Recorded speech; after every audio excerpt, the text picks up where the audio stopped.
What we are going to do tonight is have a chat with someone who's one of our OGs from the group, which is Nanda Khiara. So welcome, Nanda. So a lot of you will probably know Nanda from sporadic appearances and being around in the early days. But Nanda, do you want to just introduce yourself to the group? Yeah, sure. Hi, Simon. Hi, Paula. Hi, everyone. Thank you so much for having me here, and thank you for inviting me to speak. So I'm Nanda Khiara, as you know, a contemporary fine art artist and a digital artist as well. And my journey into crypto art, as I would say, started in 2017 when I was writing an article in Mumbai for a magazine called G2, covering the London art market and what was happening. At that time, I said to my editors that the future of art is crypto and art. I didn't say NFTs because NFTs wasn't discovered or discussed then. It was called digital art or crypto and art. My editors at that time thought I was talking about the black market, believe it or not. So they reduced my article and then they published everything else that I'd written about Sotheby's, Bonhams, Christie's, and the Mayfair galleries. I did ask the major players, will you talk about digital art and the future or the crypto art? But all of them had said, no comments, we do not believe in it, or we do not have anything to do with it. So that's how I started in crypto art. And I sort of let it go for a number of years, and I moved back to the UK, and then I started again in 2020. So now I am a contemporary fine art artist and a digital artist, mixed media, a writer, a speaker, a storyteller. So yeah, that's a bit about me, Simon. Many strings to your bow. So one of the things that I wanted to ask you about was NFT NYC, because you attended that recently, didn't you? Yes, indeed. Yeah, so can you tell us a little bit about your personal experience at NFT NYC? So how it went and what your part to play was? So for me personally, I really felt NFT NYC was a very big success. I had multiple partnerships and exhibitions lined up for different days and different events, and I was speaking at 4 different events. So for me personally, the journey started like 5 months ago, almost when NFT NYC London chapter ended, the NFT NYC New York chapter started. So I started working on it, and I got my partnerships and my sort of collaborations together. I was very proud to be featured artist for Unstoppable Domains. That was one of my biggest highlights, I have to say. And for Sandy to call me out in the room and get a standing ovation from all the crowd, it was quite surreal. And this happened the morning of NFT NYC before the event started. So that was a really good start for me. In addition to that, I had various partnerships with Keyher, Moonbeam, and Artises and Creativo. So I think there is much more, but I can't remember all the names, Simon. But that was just like overall, I also feel in terms of NFT NYC, I don't like big crowds per se. So I'm a small crowd sort of person. And it suited me perfectly well because it wasn't very hyper. It wasn't, it was more subdued, but it was making more meaningful connections at NFT NYC this year. We did have quite a big buzz around. There were lots of speakers, lots of events going on. So yeah, I think that should summarize how it was for me, Simon, personally. And sort of to put the cherry on the cake, my face was on the Times Square billboards. So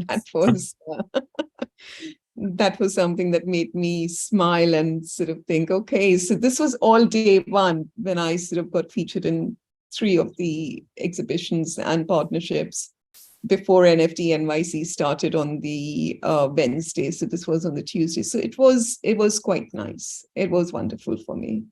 Fantastic. So in terms of Unstoppable Domains, you mentioned something about a partnership that that they had? So Expand I am trying to work with unstoppable domains, and Sandy, as you know, is an unstoppable personality in this sort of field, as we say. And one of the things that was pointed out is one of the things that was highlighted, not pointed out, is less than 10% of the women are in crypto, 3% have got technological sort of training. So there was a big push about diversity, equality, and inclusiveness. So I think that was something that was very, very important in terms of getting the message across. So I will be working hopefully with Sandy on those things.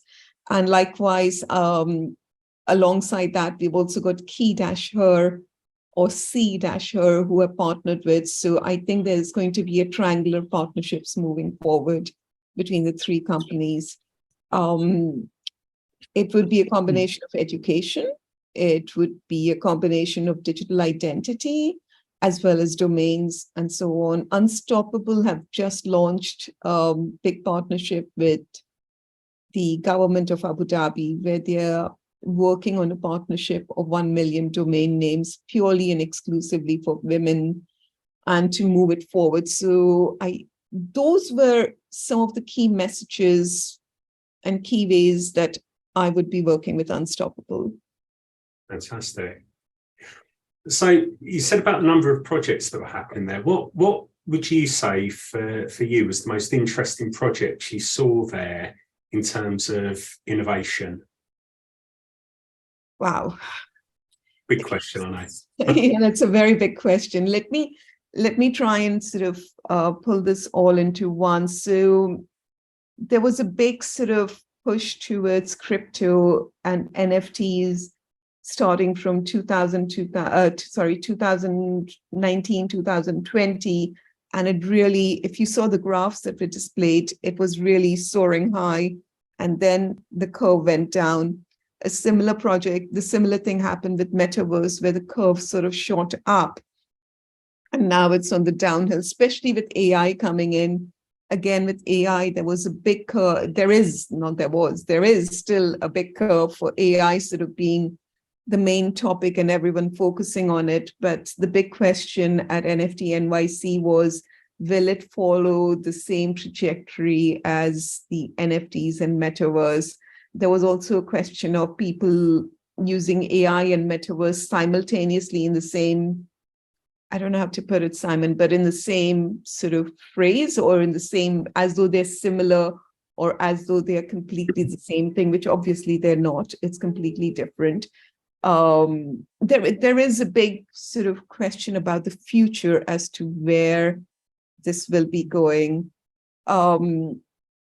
especially in terms of Metaverse and AI. And if everyone is jumping onto the wagon, there is, in India, for example, which has got a population of 1.3 billion, it is estimated that 73% of the companies are going to be having their presence and their brands onto the Metaverse. So that is a very big projection that is coming out. That was one of the things that came out. In terms of exciting and interesting, MasterCard was there, and the CMO, Raja, I cannot say his surname, but Raja something, I'm sorry, I just can't remember, but Raja himself was like very keen to promote the music NFTs, and he was looking to promote artists, NFT music, NFT digital art, NFT 3D art, VR and AR and more. So those were some of the things that came up in terms of new projects.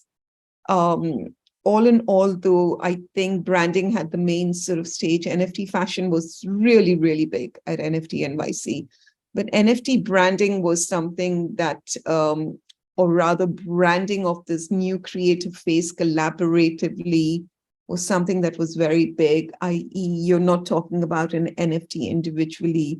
You're talking about an NFT which has got a phygital side to it, as well as a digital side to it, alongside with music attached to it and a fashion brand attached to it, as well as the AR and VR experiences.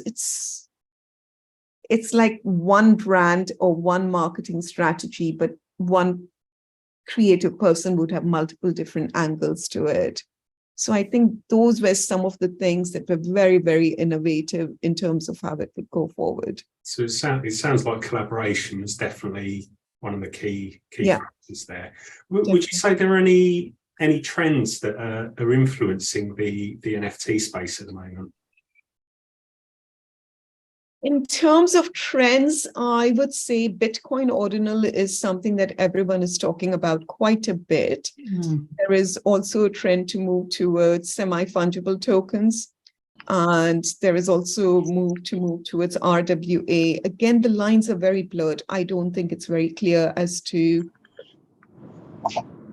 who or what is going to be the next sort of, I cannot sort of predict it, but these were the noises, or this is what people were talking about the most. In terms of Bitcoin ordinals, there seems to be a big push where everything would be, you can sort of launch an NFT on the Bitcoin ordinal and make it so unique, like the Satoshi, and say it is one of XYZ or 10 of XYZ or 50 of XYZ NFTs that are being launched. And then, of course, you pay a certain price when you want to launch it, like $1,000, $2,000 per NFT when you're making it so unique, almost like making it into a currency. So I think one needs to think about Bitcoin ordinals and bring them into the equation. So I don't know, I really don't know where it would be going. In terms of RWAs, RWA seems to be the way forward. Now, sorry, just to interject, do you want to explain what RWAs are for those that... Real world assets, apologies. Real world assets where you're combining an actual physical asset with the digital asset. So far, everyone's talked about NFT and utilities have always been a membership to this, or a special drop, or a reduced price, or something like that. But I think that shift is sort of disappearing because people don't want to wait for 15 months to collect their coins from a particular project. And then eventually it will be converted into something monetarily in the future. People would rather sort of want to see the trend. The market is demanding a trend which is here now and present. And I think that is something that is lacking. And what is the way forward is something that is a big discussion as well, Simon. So yeah, it's a combination of things. I think I covered it all. Remind me if I haven't. No, absolutely. And we've got a question in the chat about what are Bitcoin ordinals. And I've stuck a link in there, and Paula's got a video where she explains it as well. So we won't spend the time on this meetup going too much in depth, but it's like inscriptions on Satoshis. Yeah, I won't go into too much detail, but yeah, it's like a form of NFT with ordered it's Satoshis. A form of making it so unique, and you spend thousands of pounds launching it, and it becomes like a currency, a mini Bitcoin. If I don't even know if I should coin a phrase right now, sitting here with my group in London, but I will coin the phrase. It's like a mini NFT Bitcoin that is being launched, and you can make it super rare, super unique, or you could just put up a NFT and sort of do it. It is much more pricier and expensive, from what I understand, than minting on Ethereum or Matic or anywhere else. If you don't mind me just cutting in there, Yes, Nanda, please. it actually isn't as expensive. It's actually fairly cost efficient. There isn't all you're paying is the miner's fees, is basically all you're paying. Now, that was at the start when they came out, so I'm sure, and they didn't have marketplaces or anything, and people were buying via spreadsheets and stuff. But now that there's marketplaces, they may be charging a little bit. But I know on Stacks, some of the NFT people, protocols on Stacks, have now integrated ordinals on Bitcoin, and they're not charging for minting them. Oh, really? Yeah. So there are options there that you're literally paying the fees. Okay, so it is an education thing that I need to go through personally as well, Paula, because I was told if you want to make it very rare and very super rare, you can pay up to $1,000 to $2,000. So I need to investigate this myself a bit more, but it is definitely something that people are talking about in terms of moving forward. And Definitely. And it's one of the reasons, and in the crypto market, stepping back from NFTs for the moment, and people are saying, oh, the number of Bitcoin wallets is at an all-time high now at the moment. Well, the reason it's at an all-time high is you have to keep an ordinal in a separate wallet because it's a Satoshi and it's attached to the smallest unit of a Bitcoin, that if you keep that in a wallet with anything else, you can easily send the wrong Satoshi to somebody and your ordinal or your NFT is gone, goodbye. So you have to keep it in a completely separate wallet to any other Bitcoin that you have, which means there's a huge increase. I mean, we're at over 2 million mints in ordinals now. Yeah. So there's been a huge increase in Bitcoin wallets. And people are touting this as part of the new bull run, and just be warned, there's a reason, other utility now on Bitcoin that's making these wallet addresses increase. Exactly. You know, Paula, you just hit the nail. What was happening in NFT NYC, and it was very clear from a lot of the stages. Someone was talking about Bitcoin ordinals, someone was talking about bringing in the AI, and AI being the new thing, and Metaverse being out, and NFT being out. And they were showing the trajectory, like I said earlier, the graphs were all showing the NFTs first went up, and then boom, Metaverse, and then now downwards because AI is now going up.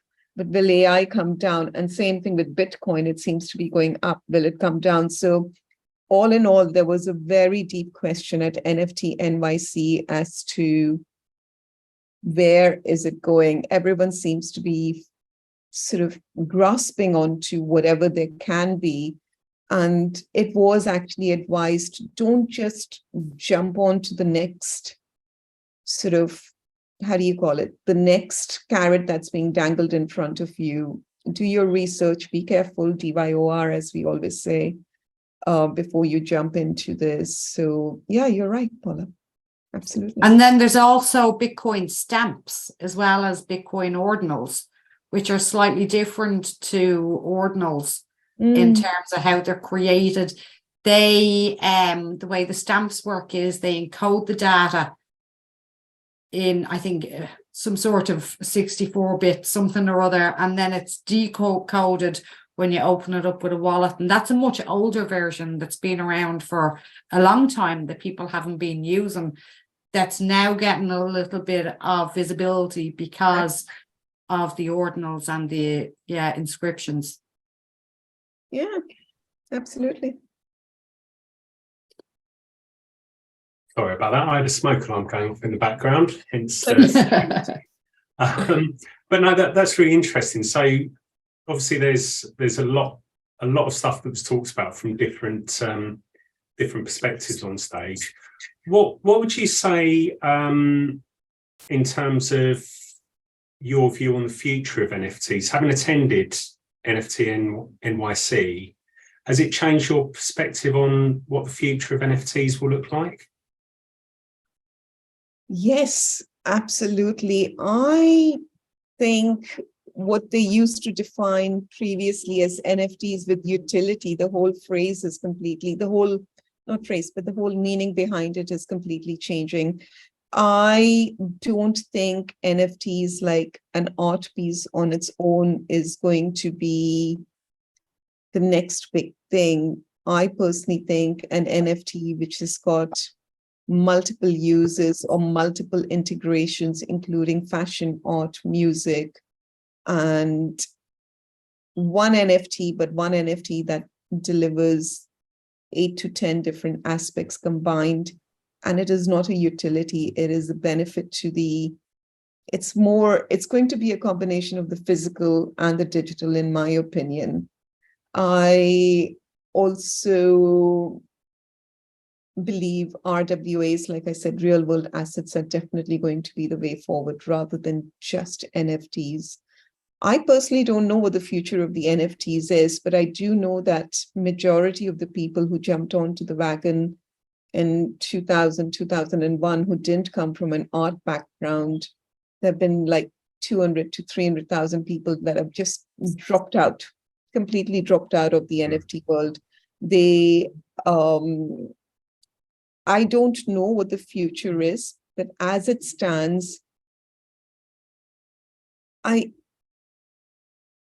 am not sure. I'm not sure. I think RWAs maybe as a combination, Bitcoin ordinals maybe, but one NFT that speaks everything, i.e. the fashion side, the art side, the music side of things, combined. When I say one NFT, I mean one NFT for that particular, sorry, I mean that one NFT for that particular product, but then you could have multiple NFTs going on. It is a big world out there, and I don't think anyone has an answer to that, Simon. I don't. So last couple of questions, really. When we were chatting a little bit earlier, you told me about quite an interesting and unique project that you were potentially going to be part of. Want to share that? I'm working on a couple of projects. One of them is to consider sending a capsule collection to land on the moon as an NFT. The second one, which I'm working on right now, I can't give more details, but let me throw a name in just to keep you all excited, Pink Floyd.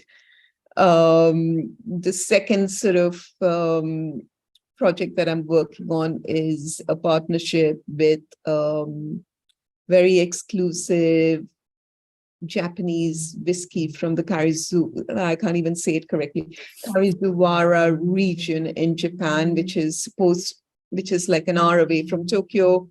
It's supposed to be the home of where all the rock stars and so on go to sort of chill and relax. Also, the royal family from Japan go there for their breaks and so on. But this is an exclusive whiskey and an art piece combined. So those are the two things. There are other smaller projects brewing as well. Hopefully, as they come through, I will discuss more, but nothing to report back, as they say at the moment. Okay. And I suppose the final thing from me before we open up for questions is, what would you say the biggest takeaway you had from attending the conference was?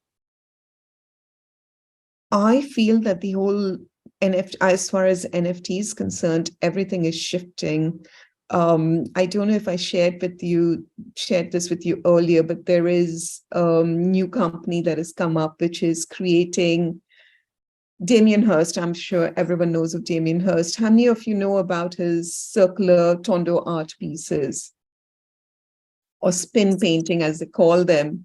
So the latest is he's got an AI that generates the work and creates it into, so it is his old art piece, but it has been revamped and recreated, and it is being created in such a manner that you can go and choose the color scheme you like, you can go and choose the patterns that you like, and then the AI model sort of spins it for you and throws out patterns to you. And based on that, you can then sort of order a print which starts from $60,000 for extra large. They call it extra large, large, medium, and small. And I'm assuming by extra large, they mean it is like 6 to 8 feet in diameter, because it's a spin painting, it's a tondo art. So that's one thing that I wanted to share. The second thing was, again, in terms of art and so on, there's a museum that's coming up. It's called Meta Rembrandt. And they have launched, and they're basically taking Rembrandt's painting and creating an exclusive museum for him with his 350 pieces. If you buy an NFT, you become the next thing that people are trying to do, go back to old masters and bring them into present time and bring them into the marketplaces in different packaging. Everything is repackaged, everything is rebranded. So yeah, I think those are the couple of things that I can think of right now. Collaborations, rebranding, repackaging. It's going back to history and bringing it back in a new way, rewriting history in a certain way. That's what I think I would say. Amazing. Yeah. Really interesting. It sounds like you had a fantastic time, and you met one of our other group members out there, didn't you, Michael? Yes, Michael was absolutely wonderful. I met him on day one at the dinner, and it was lovely to catch up with him. I was missing you and Paula at the event, and I was wondering where are these two gone? The four of us that hung out together so much at NFT NYC was missing. That spark was missing. Brilliant. Well, that's all of the questions I have, and thank you so much for going through it, because it's been really, really insightful. And I know Paula as well is, but I'm absolutely gutted that I couldn't make it.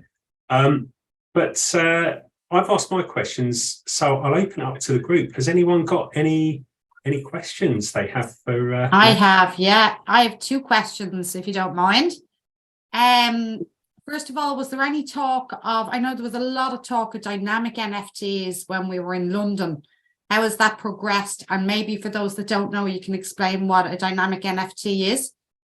So DNFTs, or dynamic NFTs, as Paula said, are NFTs that change with every single sort of piece of art that, let's say you're creating one piece of art, which is just a seed of a tree. And then from the seed, it goes on to the next phase where it starts blossoming, and then it goes to fully fledged trees. So that's, in simple terms, that's DNFTs.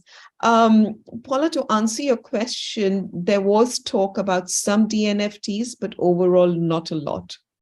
There wasn't a lot. It was more focused on everything was AI. There was a lot of generative art, AI art.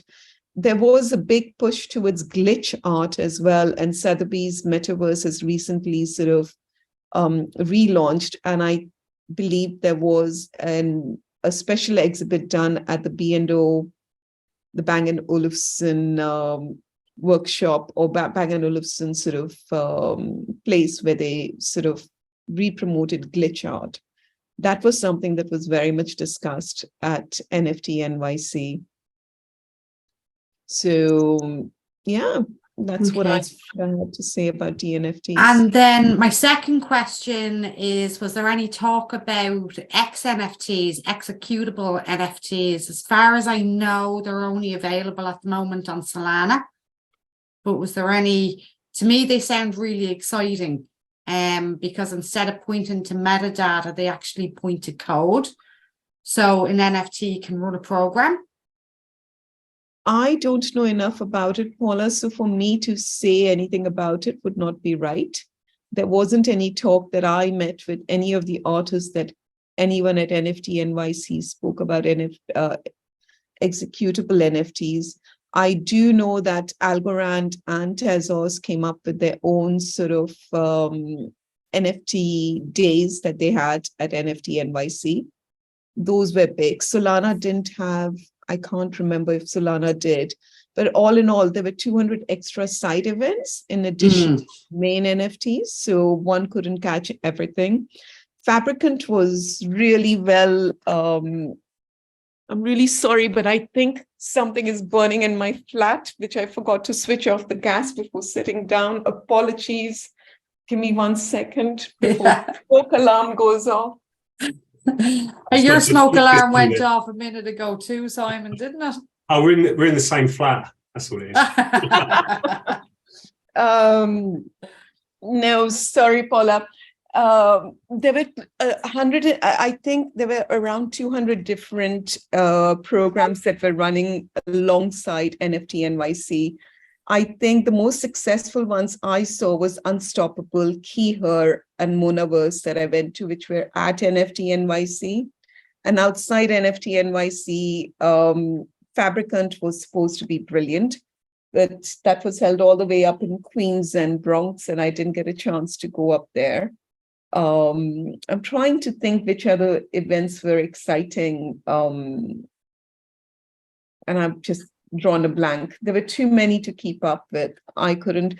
Moonbeam was one of the highlights because they did, and I spoke at Moonbeam event. There was 4 of us, and it was for the World Art Day, which was on the Friday. So that was an excellent sort of event that I can talk about. Yeah, I think I can't. It's become a blur all of a sudden. I can't believe it in my 3 weeks ago. Just one of the comments in the chat from Ivan is NFTs are huge in gaming. That's the new hype with play to earn. Was there many gaming presentations? Or? There was a full stage downstairs, Ivan, and I went to the branding stage. I didn't go to the gaming stage, I have to admit. The way NFT NYC was structured this time was the ground floor, or the first floor as they call it, was the gaming and the branding and the fashion platform, and all the exhibitors were there. And gaming had a stage of its own. And I have to say, I'm sorry, I didn't attend any of the gaming stages. I attended all the branding ones and all the NFT ones, and then all the other ones, but I didn't go. But there was a special dedicated section completely there. There were a lot of Japanese companies and a lot of Korean companies, much more than I would say the American or the British companies in that section. So, but sorry, I didn't even look at gaming. I'm so not into gaming. Apologies, Ivan. I'll do it next time. Thanks for that, Ivan. Has anyone else got any questions or anything they wanted to ask Nanda, either about NFT NYC or art in general? Hi, Nanda. Chris, how are you? Good to see you. Likewise. Do you still hold out for traditional art, or will traditional I am be left? very much continuing with my fine art as well. I am not going to give that up. I've got a big reputation in Web 2. I've always said I'm Web 2.5. I've never said I'm Web 3. I've always said it. I always say it at my conferences. I start with this. And I think I am going to be looking at my traditional art and working with the NFTs as a certificate of authenticity rather than a NFT on its own. Even with my NFTs per se, there is the option to get your art printed with my signature on it and shipped across to you. So I think I will always be a fine art artist. Funnily enough, Chris, you asked me this question. There was one question that was asked at one of the stages with AI sort of on set coming on so strong. What is the future of fine art and where is it going? Either fine art will collapse and go completely down, or else it will become so uber and super unique that the pricing will go in, up. So I don't know which way it will be sort of heading. So I can't answer that question, but, I've had some AI generated art back from Vanna Portraits based on 8 photographs that I sent in. Just totally mind blowing. The quality, the depth, and they were in different styles. Nice. Whatever style you wanted, they would render it out, and it looked like an abstract oil painting. Really? Style, and it's absolutely amazing. So there was one. That's why I'm asking the question, because AI can do it now. They can scan. I went to an exhibition last week. Yeah, absolutely, Chris. I went to an exhibition called ADA, AI-DA, sponsored by Bombay Sapphire Gin at the Design Museum. And the AI, the robot there basically was painting everything that she saw in front of her.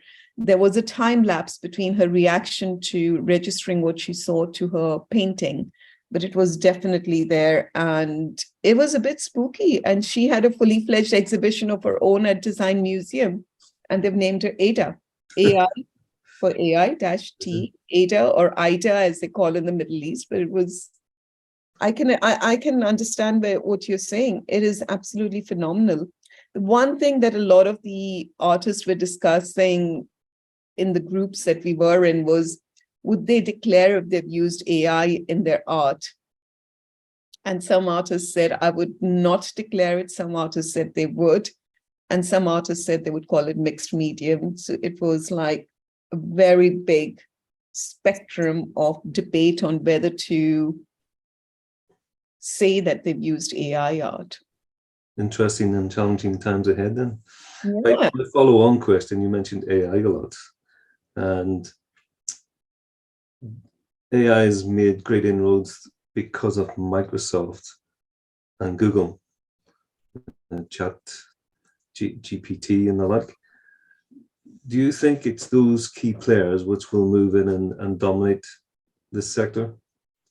Do you think it needs that type of finance and money, research, clout to actually make a robust system of it all for there to be mass adoption? Because I'm struggling to find out, because it's the nature of decentralization, how it's going to all come together without a degree of centralized financing, certainly. Chris, that's a very big question. I will try and answer it as possibly as I can. One of the problems, one of the challenges with AI is you can never tell who has done the art. Is it the AI, the robot that's done it? If you'd gone to this exhibition, you wouldn't have been able to say that this art was created by Ada. She did large abstract canvases, exactly like the way I do it. And she sort of visualizes it and then paints it. So one could not tell, but this was openly an AI exhibition. Would people buy it? That is the question. Would the market fall for it? I don't know. Would the consumer buy it? I don't know. Going to your question about whether the big sort of companies are going to be taking over, let's hope there is more decentralization, and let's hope that we do not have a repeat of Facebook and Google and Microsoft and so on coming back. At the moment, there's no funding. I don't know what everyone else thinks, but at the moment, the markets are down. There isn't much funding out there. The only people who have the money are Microsoft and Google and Facebook. You find these big companies, once they see potential for making money, they will move in and start dominating. They might even be able to keep it decentralized to a large degree, but they'll provide the smoother interfaces, the interoperability, interconnectedness, that they might fast track that and control that and still maintain a large degree of decentralization. Yeah, I think that would be really sad. Who knows, but it does, to me, seems to lack, obviously, robustness, security, and the right type of money in the right places to make it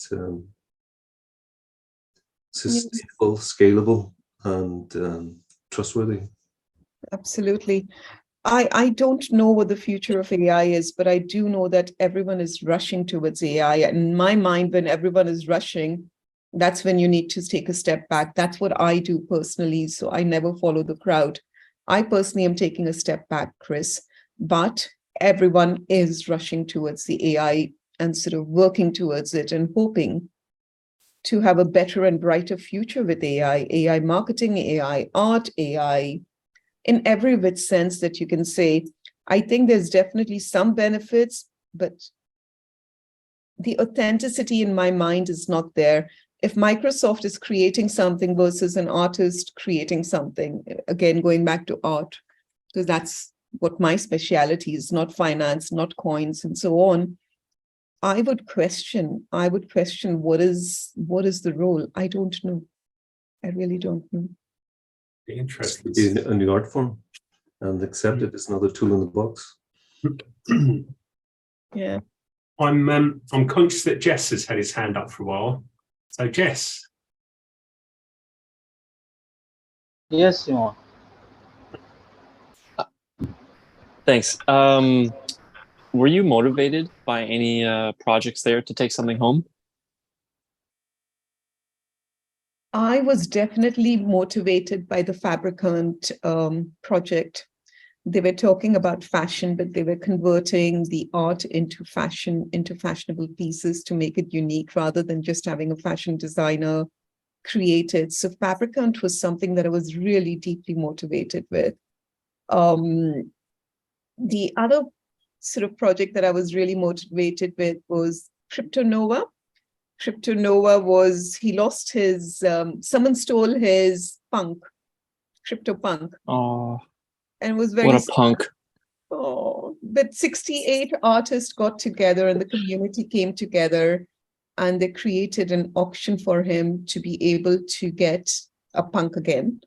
So I think the community spirit was something that really sort of motivated me. And I kept on thinking, so far I've been thinking I do not want a big community because I cannot manage 10,000 and 20,000 people and so on. But when I saw this, the amount of support and all the artists coming together, 68 artists coming together to create this Cryptonova, that really sort of touched me very deeply. And I think I'm rethinking about community. And I also found at NFT NYC, the most busiest stages were the community stages and the brand stages. Every time I went there, they were completely packed. The main stage, the first day, the first 3 hours or the first 4 hours was big, top-notch speakers. So it was really packed. But even the main stage was empty. After that, with fewer and fewer people. At my stage, when I spoke, there were 22 people to 26 people in the audience. And the room could have easily fitted, I don't know, it could have easily fitted like 150 people. So, yeah. Wow. Thank you. Yeah. Thank you for the question, Jess. I've stuck what I think is a link to it in the chat, Nanda, the fabricant.com. Looks to be. So it looks really interesting, actually. I think Rajesh there had a question as well. Rajesh, do you want to come on and... Yes, yes. So basically, thanks for the nice introductions given by Nanda. My questions, you have given the example of Unstoppables. So how do you use your Unstoppable for selling your arts and presenting all this kind of things? Or whether you have used Unstoppable for the making the NFT as a domains. So what is the purpose of Unstoppable domains for in your category? So the push behind Unstoppable is that it will be your digital identity or your digital twin that will run around Web3 and Metaverse or the whole Web3 blockchain sort of ecosystem. So that is what the main push is for Unstoppable domains. In terms of putting my art and putting my, I still haven't used Unstoppable. I've also got an ENS domain. I went and connected yesterday, and all of a sudden, all my NFTs are on ENS domain, which I didn't realize. I need to go and connect my Unstoppable domain, and I will get the whole thing together. But I'm hoping with Unstoppable domain and the Try partnership that I'm working on, I'm really hoping that we can do something where we can create special NFTs for special purposes like education. So it could be an education NFT or it could be a grant NFT. It would be unusual. It would be out of the box thinking. Okay, so if you allow me, I'd like to draw your attention one of the very advanced developments since last 4 years in the category of the domains management of the blockchain. Okay, because people are aware of that there's only one or two type of domains. One domain is a ICANN domain. Second category is very popular is a Web3 domain. It is a address of the it is usually known as a wallet address. But nowadays, there you can say if I have identified during my research, so I refer is the landscape study in the terms of domain. So one domain is the ICANN domain. So where there's the n number of domain registrar like the you might be aware of already hosting all these registries. They provide the domains as per the ICANN rules or regulations. And second category is the NFT domain. These are unstoppable ENS domains. They are developing on the their own, you can say, networks, Polygon, Ethereum, the respective blockchain, or they are referring as a collectible. And somehow they are building their own Web3 ecosystem from the scratch. They can build their top of the services. And third category is where the I can allow to, you can export the all these Web2 domain into Ethereum domains, like the Amazon.com. You could become use the Amazon.eth. You can connect, you can verify, because if you are the premium domains, so you can convert the Ethereum other by using some standard protocol, DNSS, gasless DNSS protocols. And might be GoDaddy, sorry, Google also provides DNSS conversion and other Ethereum also. And same way, brand is also operating in this context. Where I'm representing the brands, here brand is providing the fractional domains, is the ICANN domains, and anybody can buy the domains through the crypto tokens. They can fractionalize in, they can get the NFT against the rights in domains on the Binance chain, on Polygon, Matic.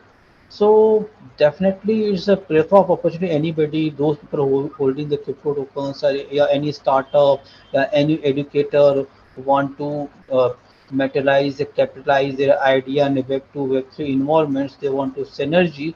Definitely, it is a plethora of opportunities, upcoming opportunities for this category. So might be I'd like to invite all of you uh, for one day or the virtual coffee for the discussion in detail in this category as well. What we'll do, Rajesh, you drop me a message offline about that rather than us go through it on the chat. But just going back to the point about unstoppable domains, I've popped the link in the chat for them. So it's definitely worth taking a look. And I mean, Nanda's already mentioned ENS domains as well. But the unstoppable domains are basically, you can buy a web address, which will be on the IPFS. So it will be, well, unstoppable, I guess, uncensorable. And you can link it to things like a wallet and so on. So it's definitely worth taking a look at it. But I think we had a bit of a bad connection as well, Rajesh, because I don't know about anyone else, but I was struggling to hear some of the stuff you were saying. So, but pick up with me offline and we can have a chat.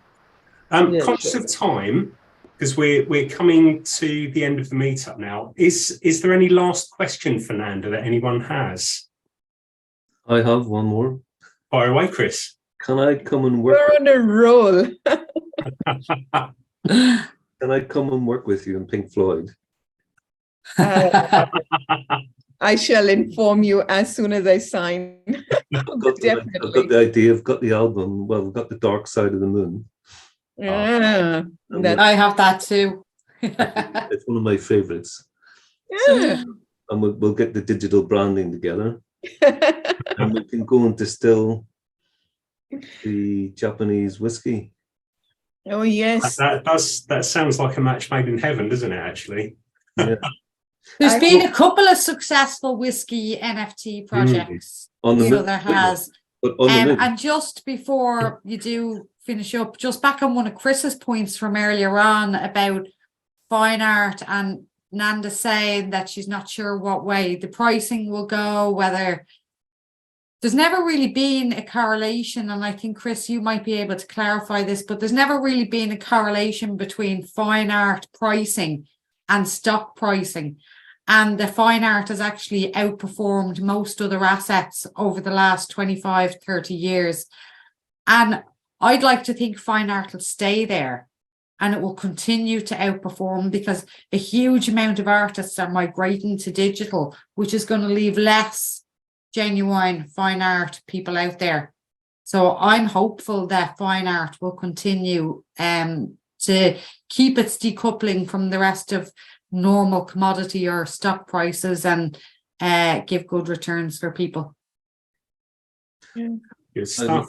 Very good. I'd like to agree with that. There's an inherent nature to create with your own hands. So use your voice to talk. You want to make things with the hands and create art. So it's never ever going to be completely wiped out by digital means. I just see the digital side as another tool in the box to express what it is to be human and human nature. And There is a project out there, I'm not sure what it's called, but it allows for fractional ownership of fine art via crypto. So you can go in with your crypto, you can invest in this. I don't really know how it works. I don't even know what the project is called, to be honest with There are you. multiple ones of them, Paula. What is happening is there was one more thing which I forgot now that you mention it, but a lot of the art funds are now moving to blockchain and they're doing fractionalizing. So historically and traditionally, they've been blockchain, like Masterworks is one, Ardent is another one. There is like tons of them. Wolfson is just partnering and they're coming on. What they're doing is historically you would own a fraction and it would go against, let's say, a Picasso or a Gerhard Richter or something like that. What is going to happen now? They're moving all those transactions onto the blockchain. What happens, I don't know. Simon and I worked on a project which is an art fund, Velvet Art Fund, and we really wanted it to be the first decentralized platform for art funds. We haven't taken it forward, but you're right, Paula. They're all moving. What is happening is it's not new. They're all moving. The traditional Web2 companies are now moving into the blockchain and putting it onto blockchain, the full art and so on. So yeah, absolutely. Mintus is another one, Mintus. Mintus. I'm trying to remember more, but there's a full list of them that we can share. Brilliant. Maybe that's something we could pop in the Telegram group, actually, when we come across them. What I'll do, the links in the chat, just to do some housekeeping to finish off. If you want to save the chat, if you go to the bottom right of the chat box, there are 3 little dots and you can click those and click Save Chat, and that will save all of the links in there. What I will do is I'll save it and I'll pop it in the Telegram group for us as well. Final things really. Firstly, a massive thank you to Nanda for taking the time out to talk about her experience and how NFT NYC was. It's absolutely amazing. So big round of applause from me. Thank you. And the only other things really just to say, don't forget, we've got the meetup groups next week for Canada and Ireland on the Tuesday and the Thursday. We've also, you may have noticed that we've started rebranding to a block of crypto. So you may have noticed the meetup, we've got a new logo and we're looking to expand some of the groups that we actually run. So we'll give you some more updates on that in future. But we are looking to get some different speakers and we're also looking to get some sponsorship. So someone that wants to maybe talk about a project that might be of interest. What we'd be looking for is to use any donations we have to enable prizes, competitions, things like that. And we're also looking for future meetups to use POAPs, if everyone knows what that means. A POAP is a proof of attendance protocol. So it just means the more meetups that you attend with us, the more potential benefits or things you'll get further down the line. But there'll be more information as we develop it. But it's just to say it's exciting times. So unless anyone's got any final words, that is it from us tonight. And a massive thank you to Nanda and everyone for contributing. Good stuff. Thanks, Nanda. Thank you, Paul. Thank you for all the wonderful questions. Love them. Thanks a lot. Bye. Bye. Bye, everybody. Bye now. Bye, Chris. Bye, Rajesh. Bye-bye. Thanks all. Thank you.